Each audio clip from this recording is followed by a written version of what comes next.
các bạn đã được chưa? Ok, cứ như mà cứ mở nhé, âm thanh cứ mở.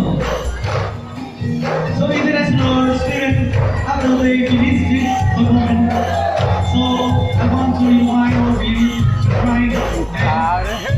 Okay, so let's try, and tomorrow we will dance together.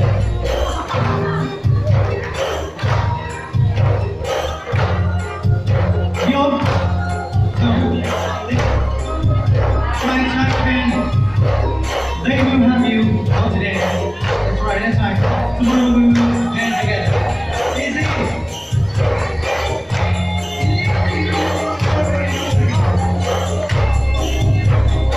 Good night. Let's try. Mời bạn có viên một người đi với một người để hướng dẫn họ luôn. Ok. Okay.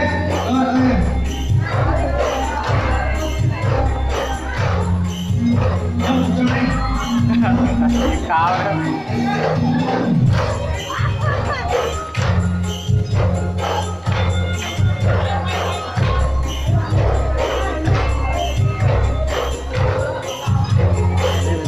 Cao rồi, cao nó cao chứ.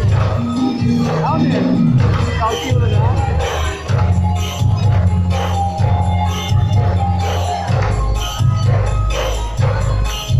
Cuối ngày mai khi mà các bạn nhảy xong, các bạn đứng đấy để còn đứng